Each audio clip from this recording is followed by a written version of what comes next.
Hi, I'm Tammy Hollins. I'm from West Epping Uniting Church. I'm the minister there, as well as putting together the services for each Sunday. I have been part of putting together a technology team to help take us into the future. Hi, I'm Michael Anderson. I'm from Quakers Uniting. And during COVID, I've been involved in the streaming as well as in the service planning. Hi, I'm Colin Kemp. I'm from Wesley Castle Hill, and I'm part of the team here that put together the pre-recorded videos, and now I'm involved in live streaming. Hi, I'm Catherine Allen. I worship at Wesley Castle Hill, and during COVID I was on the church council and I also did video editing. Thanks everyone for coming today. It's so great to have you here. We are going to have a conversation about, as techie people, what it was like to go into lockdown, what it was like to kind of support the church during that period, and what we're looking forward to in the future. So, how ready was your church to go into lockdown? What were the challenges, and how did you overcome those? That's the first question. Well, for us, probably the biggest challenge was doing it all quickly. So we found the tech wasn't too hard because we started simple. We just started simply with a webcam and a laptop and Facebook. But we needed to rethink how to do church, because if we're going to be online, how do you actually provide something that people are going to stay involved in? So we shrunk the service time, worked out which elements really were likely to be helpful to people, and that was a key challenge for us that we had to deal with. Early on, we made the decision that trying to keep community was what was most important. So we made the decision to attempt using Zoom. It was not the simplest option. It had some challenges. The first week, the sound was absolutely terrible as we tried using the speakers in the church and just a camera in the middle of the church that was picking up the audio from those speakers.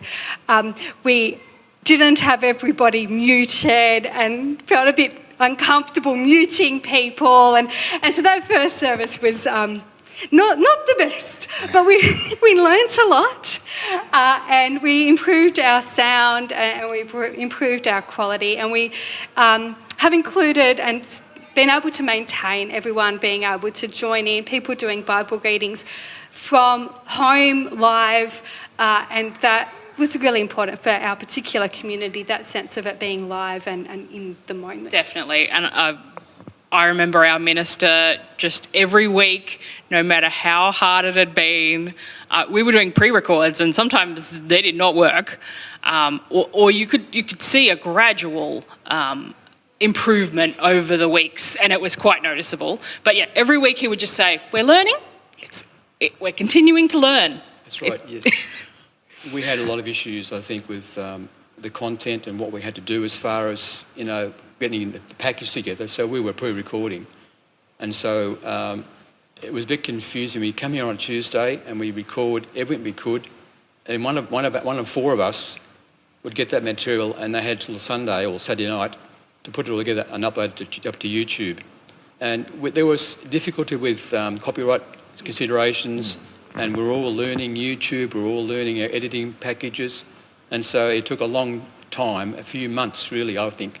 And I think in the end, before we went to live stream, we got a very good package together with titles and all sorts of things happening, and proper music, and so it worked well in the end.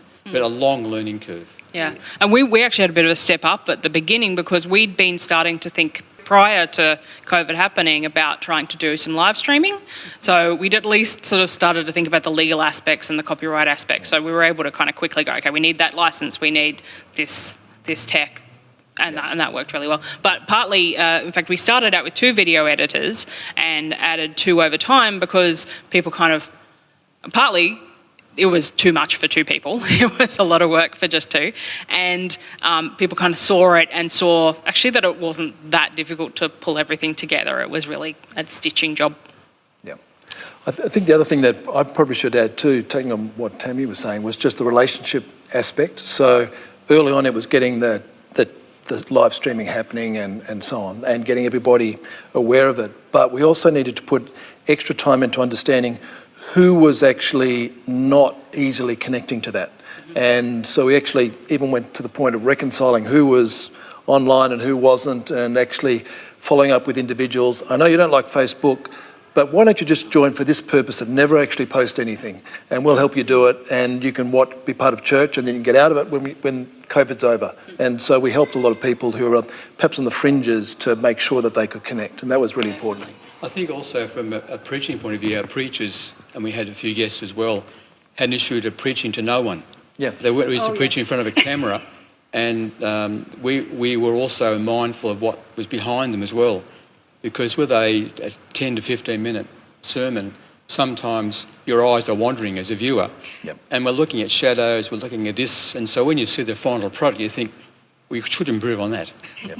Yes, that certainly was something else for me as well, that not getting feedback from people as I was preaching, and also that setting the scene and the interior decorating, as I called it. So yes, there was a lot of different things that went into the production that is worship. Yes. Okay, so what were your favourite parts of that period of time? I was actually really pleasantly surprised with the number of people who I thought were really going to balk at the idea of moving online, of giving Zoom a go. But the number of people that gave it a go, that tried, was amazing. Where they got the confidence from, I'm not quite sure, but I tried very hard to send an email that was clear, step-by-step instructions on how to do it. The other thing I think that I really enjoyed in those first early days, because it was just leading up to Easter, was those...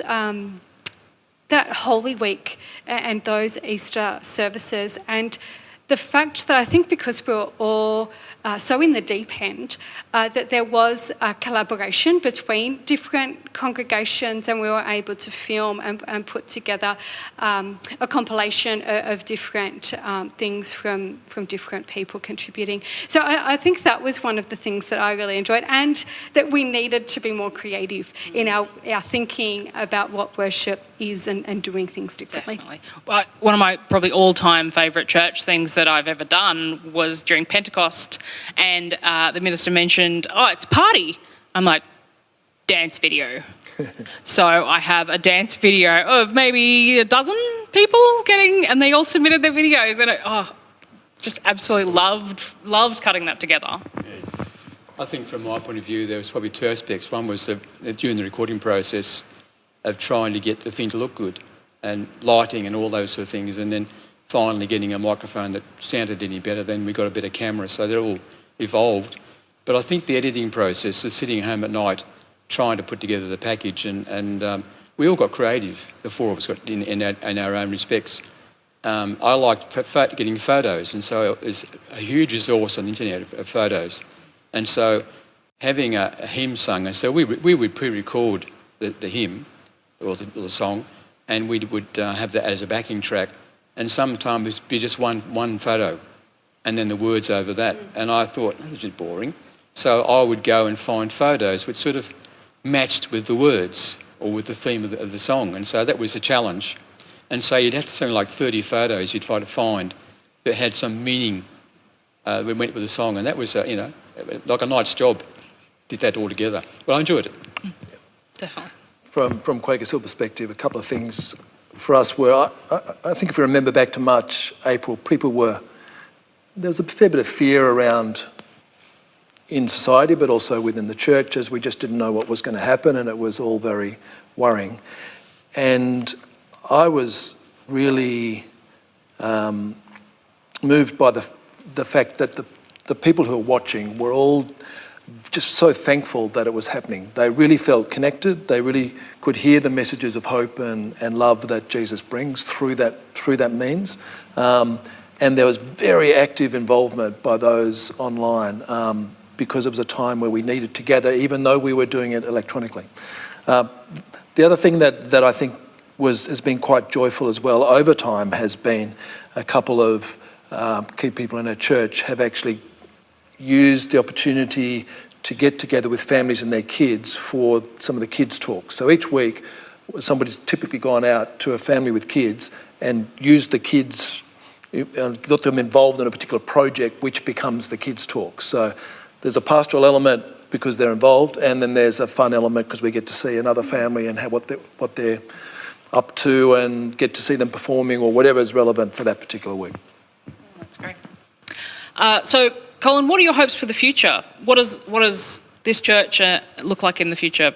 Well, I think we're now live streaming, it has to be an ongoing thing. I mean, we have to keep that going because I think being a convalescent at home, being ill and not being able to come to church, it's quite a nice thing to be able to sit up in your bed and watch TV and watch the service whenever you like. You don't have to see it at the 9:30 on a Sunday. You can see it at 11 p.m. at night. And that's good. I like that. I think that's going to be forever, really, with this church and I think other churches. The whole thing now is open up a big area because we're broadcasting around the world and we can see from our numbers of viewers that come from overseas, everybody's into this and we're all comparing and making notes and improving so much and the equipment's coming so much better. I think, this is here forever.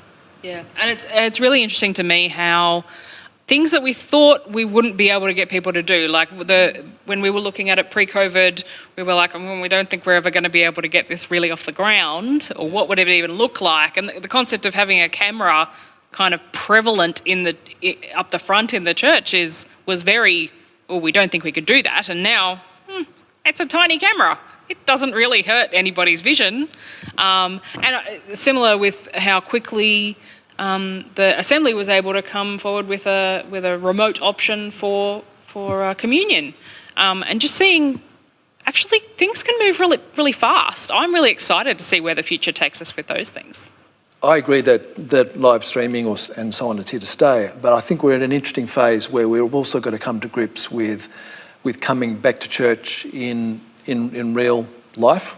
Now it'll depend on the church and the makeup of those in the church, and there's obviously people who are more seriously at risk of COVID, but there's real value in meeting together and gathering together so we can spur one another on and encourage one another. And there is the risk that as people keep watching online, they slowly sort of feel less encouraged and less connected and so on, which would be a pity. So how do we actually sort of come back together but have live streaming? So some of the things that occur to me are, I think technology can be seductive, and probably around this table we've all enjoyed it, and it's easy to just get caught up in it, whereas if we're actually going to also come back live, we need to sort of moderate that and use it in the best way without letting it dominate all our decisions. So how do you come back live but then live stream in a way that doesn't suck up vast amounts of resources from the rest of the church, or do videos which take up vast amounts of editing when it would have been better to actually ring 3 people, and actually link with people. So how do we sort of balance that? But I think it is the way of the future as well, and we need to use it well. Being involved with the production of the live streaming, I'm not really listening to the sermon. I'm not coming to church as I would come to church. Yep. So I'm more concentrated on the technical side of it. Yep. And it's the same when you're home. You're not actually physically in the church. You don't have that physical well-being or whatever it is. So it's interesting how that will progress in the future as well. You come in here, you chat with people normally, we can't do that now. So that'll change too, I'm sure. Absolutely. I know that there are some people very much itching to get back, although there are others that I think will stay at home. The convenience of being able to worship from home, the ability to be able to sing in their own home, yes, is going to be a draw card for some. I think until singing comes back as a thing that we can do communally in church, it's going to be hard, because I think that's what a lot of people quite enjoy about being in the same space. Some of the things that we've just added recently, which is partly to encourage people to come back, are morning tea, done very simply and carefully, but nevertheless morning tea and then a chance to gather, to stay 1.5 metres apart and actually talk with, brothers and sisters and friends. And also this week we're also having a kids' church for the first time as well. So that'll be a simpler kids' church than normal, but nevertheless all of those things bring us back together in a way that's meaningful despite the fact we can't sing, which is really sad. And I guess I'm also very conscious of when we do come back to hybrid, it not live, like the live stream, the online, doesn't become the second class experience or the second class thing. And so being able to continue to be able to engage with and not just have them as viewers, but actually have them engaging in the service, being able to still enter into the chat in Zoom, or if we move on to Facebook, which is something that we're potentially looking at exploring, putting a comment in.